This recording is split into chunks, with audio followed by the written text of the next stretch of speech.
It's another edition of Time About the Movies, and today we're taking a look at the films of June 26, 1998. We've got 7 movies to look at today, so let's not waste any more time. Let's just jump on into it, and we'll start off with the biggest new release of the weekend, and that is Eddie Murphy in Dr. Dolittle.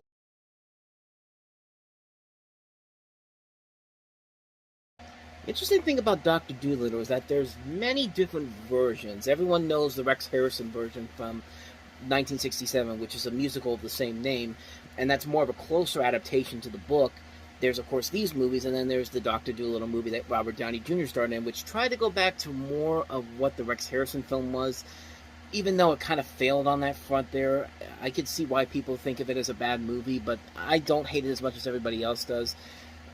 These movies I'm more relative to because these came out during a time when I grew up with them, and basically the same concept. It's based on a series of children's stories of the same name by Hugh Lofting, but they use no materials from any of the novels. In fact, everything's put into a modern day setting where you have this doctor, John Dolittle, and his ability to talk to animals. Although the Pushimu Polio, which is a much loved feature of the books, notably makes a very brief appearance in a couple of scenes in this movie. And I have to give the movie credit for doing something a little bit different than I would have expected for an Eddie Murphy Dr. Dolittle movie.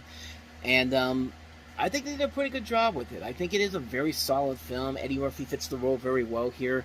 It's got a strong voice cast overall here. I mean, this thing is jam-packed with stars. I mean, you expect it for a film of this caliber. You know, Norm Macdonald is the dog, Albert Brooks playing the Bengal tiger, Chris Rock, Rene Santoni, John Leguizamo, Julie Kavner, Gary Shandling, Elle DeGeneres, Brian Doyle Murray, Phil Proctor, Jenna Elfman, Gilbert Godfrey, Paul Rubens, Jonathan Lipnicki. There's just a strong cast in the animation department. Not even the animation department, but just in the voice cast alone. And then you throw in people like Ossie Davis and Oliver Platt and Peter Boyle, Richard Schiff, Kristen Wilson, Jeffrey Tambor, Kyla Pratt, Raven Simone, Paul Giamatti has a cameo in here. They packed the stars in on this movie. Gilbert Gottfried is also one of the voices in this. As far as the movie itself goes, I think it's a fun movie. I think it definitely has a lot of elements that make it a fun film. You really do like the comedy and the camaraderie between Eddie Murphy and the characters and the animals he has to interact with Chris Rock and Norm Macdonald in particular. And the movie is just a ton of fun. I remember laughing a lot more than I would have thought of with this film. They do a pretty good job of giving you just enough there to really give you something to really appreciate with. It's not the Nutty Professor. It's not on that same level, but it does a pretty good job of coming about as close as you can get with it. Like I said, these are the movies that I grew up with when it comes to Dr. Dolittle. I didn't grow up with the Rex Harrison one, and I was a little bit older for the Robert Downey Jr. ones. These are the movies that I grew up with. These are the ones that I grew up with more. I definitely think this is the best of the four, at least in my personal opinion it is. I'd say definitely check it out. Dr. Dolittle, a fun little movie overall. It gives you exactly what you kind of hope for with it. Directed by Betty Thomas, too, I should mention, who also did the Brady Bunch movie, and she did Private Parts, of course, which are two of my favorite movies, so two of my favorite comedies of hers, so yeah, I kind of enjoyed it for what she does with this. So that's Dr. Dolittle. But let's get to probably the best movie that came out this weekend, and that is Steven Soderbergh's Out of Sight.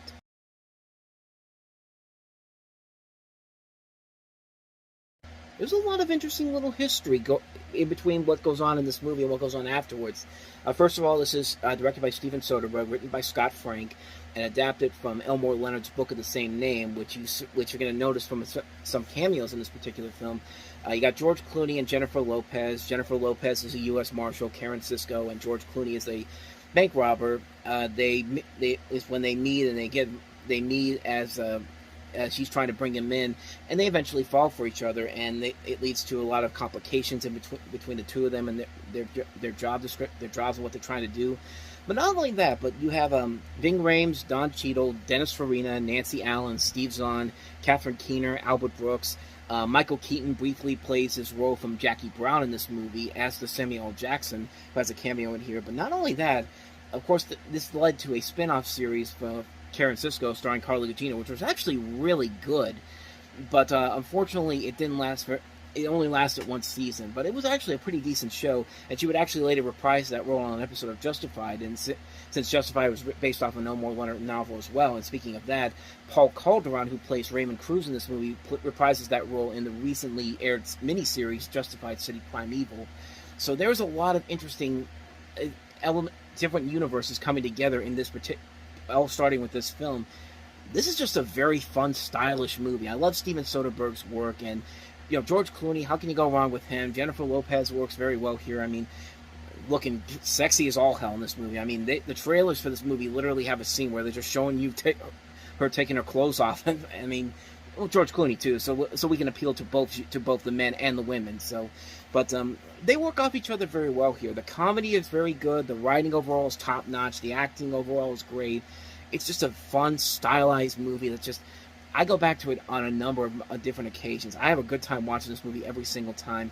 I think it's one of Steven Soderbergh's best movies. And I like a lot of his movies, but this is one of my favorites, and ones I always go back to every once in a while. It's a great film, really well done, great visuals, great comedy, great action. I can't recommend it enough. Out of Sight is a terrific film. Seek it out if you haven't seen it already. You will not be disappointed by it. And see if you can find Karen Sisco, too, the TV series. I will tell you, it's a very good show that sadly did not get the appreciation that it deserves. It was canceled before its time. I'd say definitely check that show out if you can find it somewhere. You will not be disappointed by that either. So that's Out of Sight. Oh, and Justified and Justified City Primeval. Not like I need to tell you to watch those shows, because most of you probably have already had. But if you're not, seek those shows out as well. So that's Out of Sight. Let's go ahead and move on to the next movie, and that is the re-release of Gone with the Wind.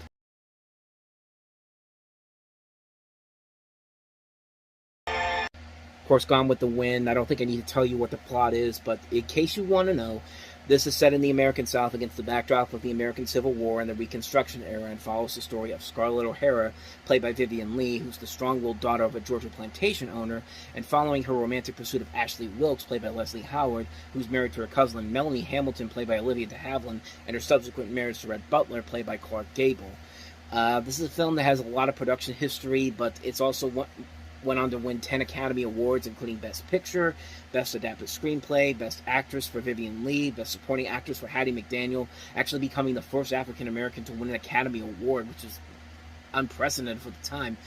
And it's a film that has stood the test of time. It's faced a lot of controversies over the years. It's been criticized for historical negationism, glorifying slavery and the lost cause of the Confederacy myth, but it's also been credited for triggering changes in the way African Americans were depicted cinematically.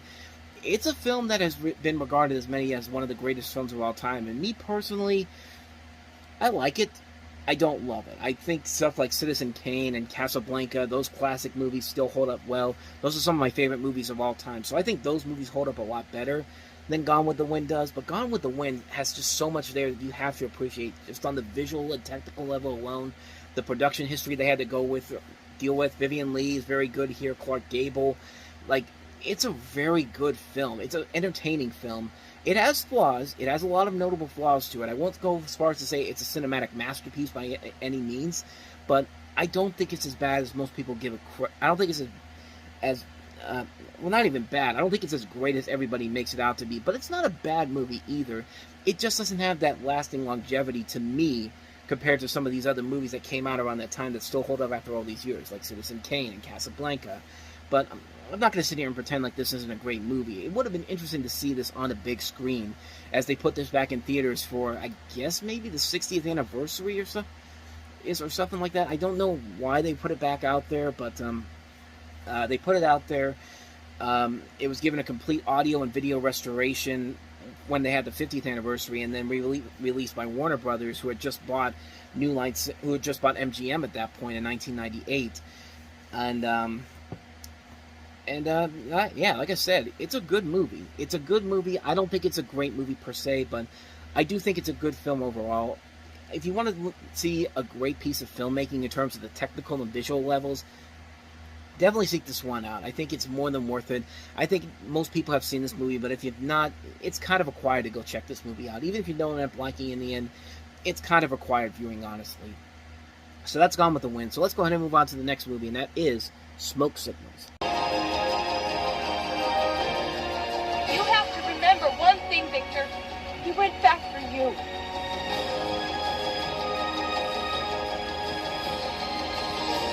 Smoke Signals. So So you've got the story of two Native Americans, Arnold, who rescues Thomas from a fire when he was a child. Thomas thinks of Arnold as a hero, while Arnold's son Victor resents his father's alcoholism, violence, and abandonment of his family. What's notable about this movie is that this is the first movie that is written, directed, and produced by Native Americans. And it's actually based on a book of short stories called The Lone Ranger and Tonto Fistfight in Heaven. Adam Beach is in it. Irene Bedard, I think, is Pocahontas, if I'm not mistaken. Is she Pocahontas? Yeah, she's Pocahontas. But that's pretty much all I know about this movie. I've never seen it before, so I don't really know if it's any good or not. But it's got a lot of good reviews. A lot of people really liked it. It got 2 thumbs up from Siskel and Ebert, so I don't deny it's probably a good movie. So not much more I can say about that one. So that's Smoke Signals. Let's move on to the next movie, and that is Buffalo 66.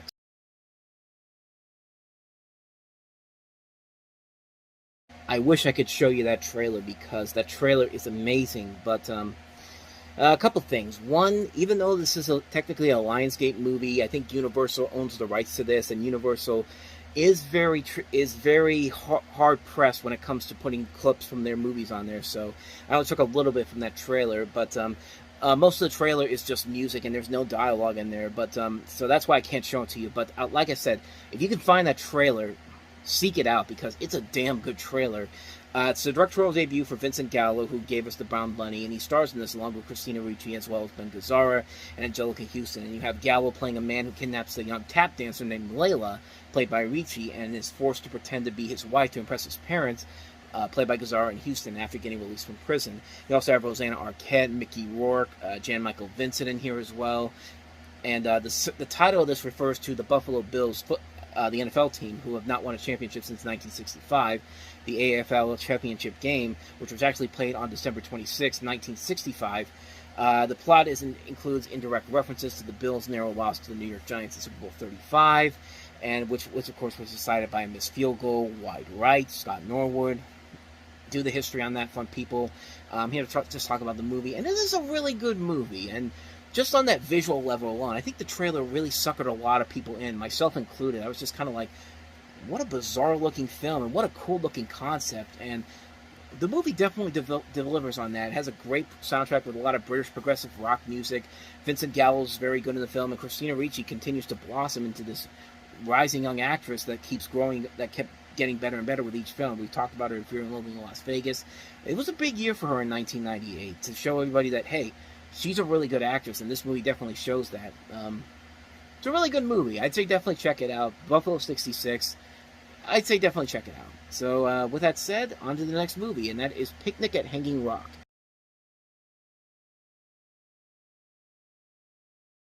So this is actually a re-release of a 1975 Australian mystery film, which is directed by Peter Weir, who this summer had The Truman Show. And I guess they re-released this because of that. This was one of the films that helped to draw international attention to the then emerging Australian new wave of cinema, which of course would later lead to something like Mad Max becoming the big success that it was.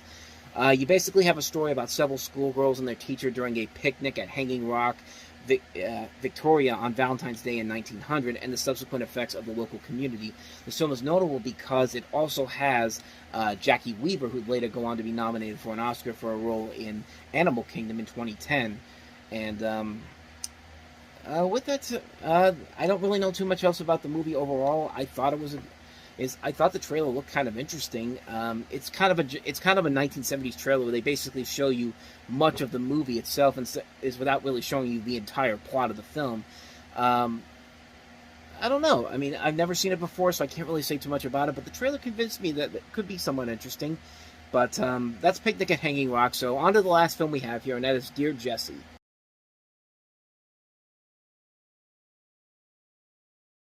So this is a documentary set in the first-person narrative style in the form of a letter to Senator Jesse Helms, a Republican from North Carolina. The filmmaker explores the parallels and differences between himself, an openly gay man, and the anti-gay rights public servant.